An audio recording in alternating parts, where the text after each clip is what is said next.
موجود ہے، زیورات موجود ہیں، تو اگر وہ اس نصاب کو جو میں نے بیان کیا ہے اس تک پہنچیں تو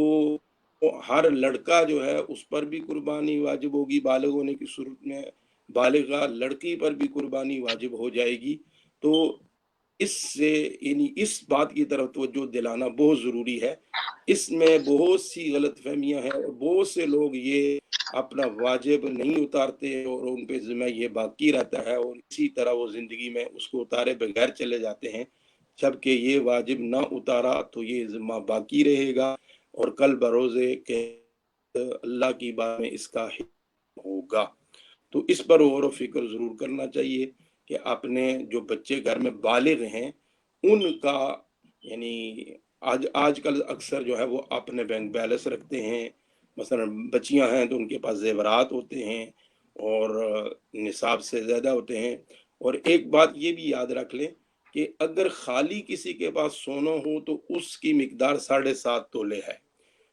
اور سونا نہیں صرف اس کے پاس سلور ہے، چاندی ہے، تو اس کی مقدار 52.5 تولے ہے۔ لیکن اگر کسی کے پاس 7.5 تولے سونا نہیں ہے بلکہ سونا 1 تولہ ہے اور 2 تولے اس کے پاس چاندی ہے، تو اب اس صورت کے اندر ان دونوں کو ملائے گا اور ملا کے ان کی قیمت اب لگائی جائے گی۔ اگر ملا کے قیمت ان کی 52.5 تولے چاندی کے برابر بن جاتی ہے تو اب وہ صاحب نصاب کہلائے گا، اس پر قربانی واجب ہو جائے گی۔ تو اگر ایسا تو ہو کہ سونا اس کے پاس 1 تولہ ہی ہو اور تھوڑا سا اس کے پاس چاندی ہو، یا چاندی نہیں ہے کچھ اس نے پیسے بھی جمع کر کے رکھے ہوئے ہیں، سیو کر کے رکھے ہوئے ہیں، تو اس صورت میں ان دونوں کو جمع کیے اور جمع ان کی قیمت اگر 2.5 تولے چاندی کے برابر بھی ہے تو صاحب نصف ہو جائے گا۔ تو یہ مسائل بڑے باریک مسائل ہیں، ان کو سمجھنا اور علماء سے رابطہ کر کے پوچھنا ہم سب پر لازم ہے۔ اسی لیے اللہ رب العزت نے قرآن کریم کے اندر یہ حکم فرما دیا فَاسْأَلُوا أَهْلَ الذِّكْرِ إِن كُنتُمْ لَا تَعْلَمُونَ، اگر تمہیں کسی مسئلے کا علم نہ ہو جو جاننے والے ہیں ان سے پوچھا کرو۔ تو ہمارے مسلمان بھائیوں اور بہنوں کو اب عید قربان آنے والی ہے، اس سے پہلے ان ساری چیزوں کا حساب کتاب کر کے کسی مستند عالم دین مفتی سے یہ پوچھ لینا چاہیے کہ ہماری کیفیت ہے تو کیا اس صورت میں قربانی واجب ہوتی ہے یا نہیں ہوتی ہے۔ تو ان کے ذمہ یہ فرض جو ہے وہ اترے گا اور ان پر یہ پوچھنا اور معلوم کرنا بھی فرض ہے، واجب ہے۔ یعنی یہ نہیں کہہ سکتے جی ہمیں تو کسی نے بتایا نہیں ہے، ہم تو اس وقت بتا رہے ہیں، لیکن کتنی دنیا ہے جو اس کو نہیں سن رہی ہوگی۔ لہذا جن تک یہ پیغام پہنچ رہا ہے اگر وہ بات کو ہمارے سمجھا سے سمجھ نہیں پا رہے تو لازم ہے کہ وہ اپنے لوکل کسی صحیح العقیدہ سنی عالم دین کے پاس جائیں اور اس سے جا کے اس مسئلے کی پوری وضاحت کریں، اور اگر ان پر قربانی واجب ہوتی ہے تو قربانی کریں، اگر واجب ہونے کے بعد انہوں نے قربانی نہیں تو وہ ساری زندگی ان کے ذمہ پر باقی رہے گی اور ان کو دینا پڑے گی۔ تو یہ آج ہم نے قربانی واجب ہونے کی جو شرائط ہیں ان پر گفتگو کی۔ سب سے پہلی شرط کہ وہ مسلمان ہو، دوسری شرط وہ بالغ ہو، تیسری شرط کہ وہ مقیم، اور چوتھی شرط کہ وہ بے نصاب۔ جب کسی کے اندر یہ 4 شرطیں پائی جائیں گی تو اس پر قربانی کرنا واجب ہو جائے گی۔ جزاک اللہ، ماشاء اللہ حضرت علامہ صاحب، آپ نے بہترین اور احسن اور آسان الفاظ میں ہماری رہنمائی فرمائی کہ قربانی واجب ہونے کی کیا شرائط ہیں اور قربانی کن لوگوں پر واجب ہوتی ہے۔ الحمدللہ، امید ہے کہ یہ جو مسائل تھے بے شمار لوگوں کو، کچھ لوگوں کو معلوم بھی ہوتے ہیں لیکن انشاءاللہ بتانے سے پھر جو یاد دہانی بھی ہو جاتی ہے۔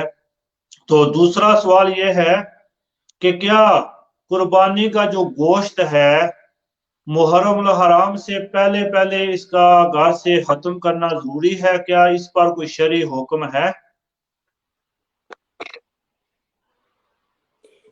دوبارہ ذرا ریپیٹ کریں، سمجھ نہیں آیا، کٹ رہی ہے آواز۔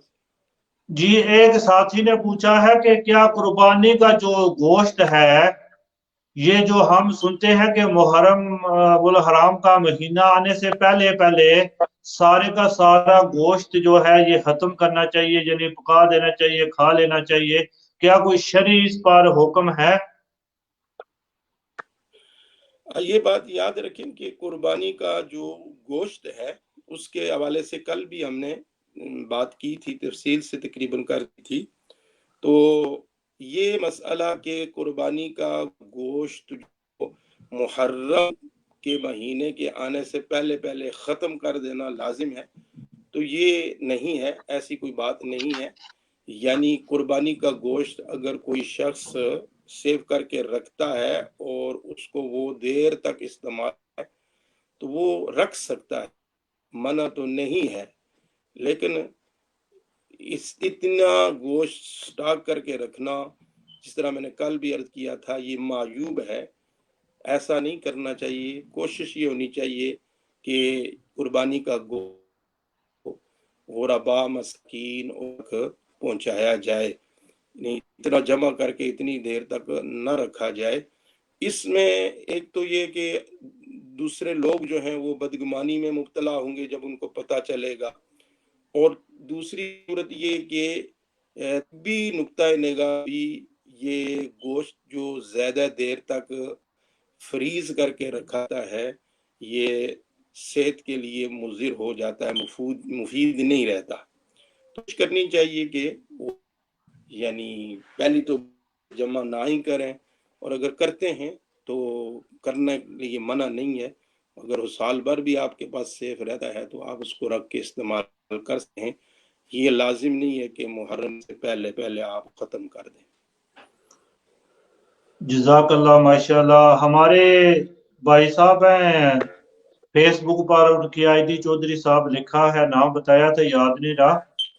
وہ سعودی عرب میں رہتے ہیں اور سوال کر رہے ہیں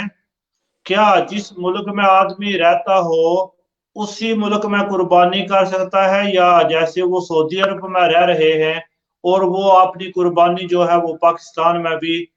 جو ہے وہ دے سکتے ہیں؟ جو سوال مجھے سمجھ آیا میں ریپیٹ کر دیتا ہوں، اگر یہی ہے تو پھر اشارہ فرما دیجئے گا. مجھے جو سمجھ آیا کہ آپ یہ پوچھ رہے ہیں کہ قربانی جو بندہ جس جگہ پر موجود ہے وہاں ہی دینا اس کے لیے لازم ہے کہ وہ کسی دوسری جگہ پر قربانی کر سکتا ہے. جی بالکل یہی ٹھیک. پوچھ رہے ہیں. جی تو اس کے حوالے سے کہ یہ مستحب عمل جو بیان وہ تو یہی ہے کہ قربانی کرنے والا جو ہے وہ اپنے ہاتھ سے اپنا جانور خود ذبح کرے. لیکن اگر وہ کرنے کا طریقہ نہیں جانتا اور ذبح نہیں کر سکتا تو وہ دوسرے سے بھی ذبح کروا سکتا ہے. اور پھر اگر وہ دوسرے سے ذبح کروائے تو اس میں بھی یہ ہے کہ وہ اپنی قربانی کے پاس موجود ہو. مستحب یہی ہے. حضور نبی پاک صلی اللہ تعالی علیہ وآلہ وسلم نے اپنی پیاری بیٹی لخت جگر سیدہ طیبہ طاہرہ فاطمہ زہرا رضی اللہ تعالی عنہا کو فرمایا کہ فاطمہ آؤ اپنی قربانی کے پاس کھڑی ہو جاؤ. مفہوم حدیث یہ ہے. تو اس سے یعنی یہ معنی ہوتا ہے کہ قربانی جو بندہ کر رہا ہے اگر ممکن ہو اور ایسا آسان ہو کر سکتا ہو تو وہ خود اپنے ہاتھ سے ذبح کرے، یا ذبح نہیں کرتا تو جب قربانی ذبح ہو رہی ہو تو وہاں پاس موجود ہو. لیکن اگر ایسا نہیں کر سکتا، وہاں کوئی سہولیات موجود نہیں ہے، یا اس کے اندر یہ جذبہ ہے کہ میں جس مقام پر موجود ہوں یہاں لوگ جو ہیں وہ قربانی کثرت سے کریں گے اور ان کو جو ہے قربانی کا گوشت جو ہے وہ مل جائے گا، اور دوسرے مقام پر جہاں غریب مسکین لوگ بستے ہیں اگر وہاں میں اپنی قربانی کرواؤں تو یہ میری قربانی کا گوشت غربا و مساکین تک پہنچ جائے گا. اس کے اندر یہ جذبہ ہو تو وہ اپنی قربانی کے لیے کسی دوسرے شخص کو وکیل بنا سکتا ہے اور اسے یہ اجازت دے کر، اپنی وکالت دے کر کہ تو میری طرف سے فلاں جگہ پر قربانی کر دے، تو وہ شخص اگر معتمد ہے، یعنی اس پر اعتماد کیا جا سکتا ہے، وہ کوئی گڑبڑ کرنے والا نہیں ہے، تو اس کو وہ اپنے قربانی کا وکیل بنا کے جہاں چاہے وہ قربانی کروا سکتا ہے، اس طرح بھی اس کی قربانی ادا ہو جائے گی۔ جزاک اللہ، ماشاء اللہ۔ امید ہے کہ بھائی صاحب سعودیہ میں ہمارے یہ پروگرام سماعت کر رہے ہیں۔ ایک بات تو مجھے خوشی محسوس ہوئی کہ ہمارے یہ جو پروگرام ہے الحمدللہ اٹلی میں، اسپین میں اور باقی تمام ممالک میں، پاکستان میں بھی لوگ دیکھ رہے ہیں، تو ہمارے لیے بھی اور تمام ناظرین اور سامعین کے لیے بھی یہ ایک باعث اجر عظیم کام ہے جو ہم کر رہے ہیں۔ الحمدللہ میں آپ کا حضرت علامہ محمد فاروق نظامی صاحب شکریہ ادا کرتا ہوں کہ آپ نے مجھے مشورہ دیا کہ آپ جو پروگرام کر رہے ہیں اس میں اگر مسائل کا پروگرام شروع ہو تو ہم سب کے لیے اس میں بہتری ہوگی کہ ہم قرآن مجید فرقان حمید کی تعلیمات اور احادیث مبارکہ کی تعلیمات سے ہم جو ہیں وہ اپنے سینوں کو روشن اور منور کریں، تو الحمدللہ اس کا بے شمار فوائد دنیا میں بھی ہیں اور آخرت میں بھی ہیں۔ تو علامہ صاحب ایک اور سوال ایک دوست نے کیا ہے کہ کیا قربانی کی جو کھالیں ہیں، کیا یہ ڈیم فنڈ یا کسی رفاع عامہ کی تنظیم کو دے سکتے ہیں؟ قربانی کے انشاءاللہ العزیز میں کل کوشش کروں گا کہ اس جو تفصیلی مسائل ہیں وہ بیان کروں کہ قربانی کی کھال کا مقصد کیا ہے، تو اس لیے اس سوال کو آپ کل پہ لے جائیں۔ کل میں پھر انشاءاللہ پوری چیز سے یہ مسئلہ بیان کروں گا کہ قربانی کی کھال کس کس کو دی جائے اور کس کو نہیں، تاکہ یہ مسئلہ بھی صرف اتنا جز پر نہ رہے، پوری طرح جو ہے لوگوں تک پہنچ جائے۔ تو اس کے میں انشاءاللہ کل تفصیل سے اس کا بیان کروں گا۔ یہ دوسرا اس کے ساتھ یہ بھی ابھی میرے ذہن میں آیا کہ گزشتہ سال کچھ دوستوں نے پوچھا تھا کہ ہم جو برطانیہ میں قربانی دیتے ہیں، قربانی کا جانور جو ہم خریدتے ہیں اس کے جو سری پائے ہوتے ہیں وہ بھی اور کھال وہ لوگ نہیں دیتے، تو اس پر بھی انشاءاللہ آپ کل حکم فرما دیجئے گا کہ شرعی حکم کیا ہے۔ اور دوسرا ایک ابھی میرے ذہن میں آیا کہ گزشتہ سال یہ بھی پوچھا گیا تھا کہ جو ہمارے اس برطانیہ میں شاپ کیپر ہیں، دکانیں ہیں جو گوشت کا کام کرتے ہیں، وہ عید سے ایک دن پہلے ہی اور آرڈر دے دیتے ہیں، بلکہ عید سے ایک دن پہلے ہی وہ اپنے جو دمبے ہیں، بکرے ہیں، جو گوشت ہے وہ اپنی شاپ پر لے آتے ہیں۔ تو اس کے بارے میں بھی کل تفصیل سے انشاءاللہ بات ہوگی۔ ابھی ایک اور سوال، جی آپ کچھ فرما رہے ہیں؟ انشاءاللہ العزیز ہم کوشش کریں گے کہ آج ہم نے قربانی کی شرائط بیان کی ہیں، اس کے بعد انشاءاللہ قربانی کے وقت کا بھی ذکر کریں گے، کب سے کب تک قربانی دی جا سکتی ہے، پھر قربانی کے جانوروں کی خصوصیات بھی بیان کی جائیں گی، اور کن جانوروں کی قربانی دی جا سکتی ہے، ان کی شرائط کیا ہے، اور کی قربانی نہیں دی جا سکتی وہ بھی انشاءاللہ بیان کیا جائے گا۔ اور پھر انشاءاللہ العزیز گوشت کی تقسیم کے پہلے ہم نے بیان کیا ہے، خصوصاً انشاءاللہ العزیز یہ سارے پہلو سامنے رکھ کے بیان کریں گے کہ کس کو دے سکتے ہیں، کس کو نہیں دی جا سکتی ہے، یعنی اس پر انشاءاللہ میں چاہوں گا کہ اسپیشل یعنی بیان کروں۔ تو ابھی دوسرا سوال ایک آیا ہے کہ کیا رسول خدا صلی اللہ علیہ وسلم نے گائے کی قربانی یا گائے کا گوشت کھانے سے کہیں منع فرمایا ہے؟ کیا اس کی کوئی ممانعت آئی ہے حدیث پاک میں؟ دوبارہ میں پوری طرح آپ نہیں کر سکا۔ جی، کسی دوست نے یہ پوچھا ہے کہ کیا رسول اکرم صلی اللہ علیہ وسلم نے گائے کی قربانی یا گائے کا گوشت استعمال کرنے سے منع فرمایا ہے؟ کیا شریعت میں اس کی کوئی ممانعت آئی ہے؟ معذرت خواہ ہوں، آپ کا سوال نہیں مجھ تک صحیح پہنچ پا رہا۔ جی، میں عرض کرتا ہوں کہ کسی دوست نے یہ پوچھا ہے کہ کیا نبی کریم صلی اللہ علیہ وسلم نے گائے کی قربانی کرنے سے منع فرمایا ہے یا گائے کا کوئی گوشت استعمال کرنے سے کوئی شریعت میں اس کی ممانعت آئی ہے؟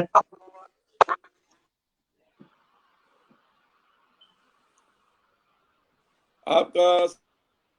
سوال مجھ تک نہیں پہنچ رہا ہے، اس لیے جواب بھی نہیں دے سکوں گا۔ تو یہ سوال اگر آپ نوٹ فرما لیں تو پھر بعد میں اگر مجھے بتا دیں گے تو کل پروگرام میں اس کا جواب ہم دے دیں گے۔ اس کیوں میں سمجھ نہیں پا رہا۔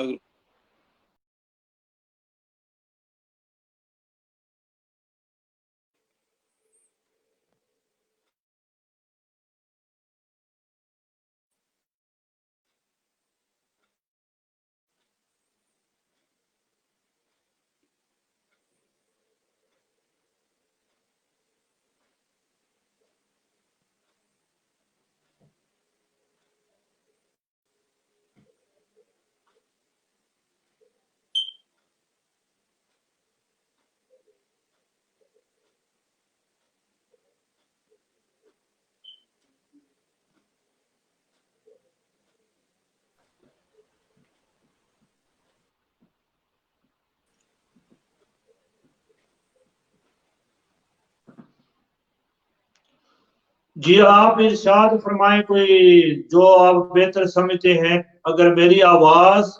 آپ تک نہیں پہنچ رہی تو آپ اپنی طرف سے کوئی بھی جو ہے بیان ارشاد فرما دیں۔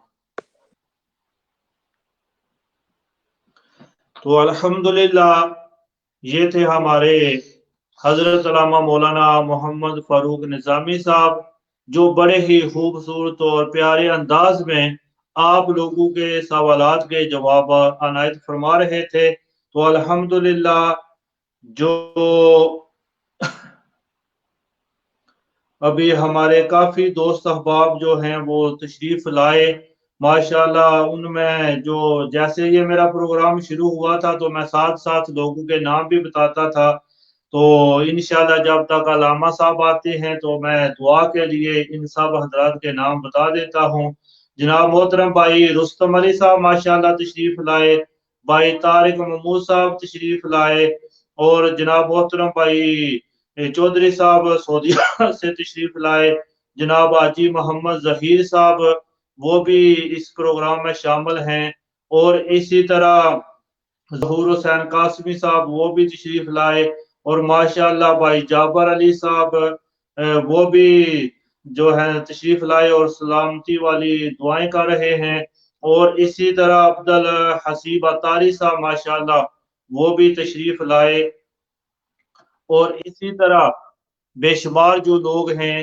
وہ اس پروگرام میں شامل ہیں۔ تو الحمدللہ جو بھی آپ کے مسائل ہیں ہم قرآن مجید فرقان حمید کی روشنی میں اس کا جواب دینے کی کوشش کریں گے۔ تو انشاءاللہ امید ہے کہ علامہ صاحب تشریف لائے، اگر بات ہو سکتی ہے تو انشاءاللہ وہ آخر میں ہم سب کے لیے دعائیں بھی فرمائیں گے، اور انشاءاللہ کوشش کرتے ہیں کیونکہ یہ جو ہم پروگرام پیش کر رہے ہیں، پروگرام جو ہے لائیو کر رہے ہیں، آج یہ جو فیس بک ہے یا جو ہم پروگرام استعمال کر رہے ہیں، بے شمار لوگ اس میں جو شامل ہوتے ہیں، اس میں جو ہے وہ پروگرام کرتے ہیں، تو اس کی وجہ سے یہ جو سروس ہے اس میں پرابلم آ جاتی ہے۔ تو انشاءاللہ امید ہے کہ اللہ رب العزت ہماری مدد فرمائیں گے۔ سرکار دو عالم صلی اللہ علیہ وسلم نے قربانی کے بارے میں بے شمار جو ہیں وہ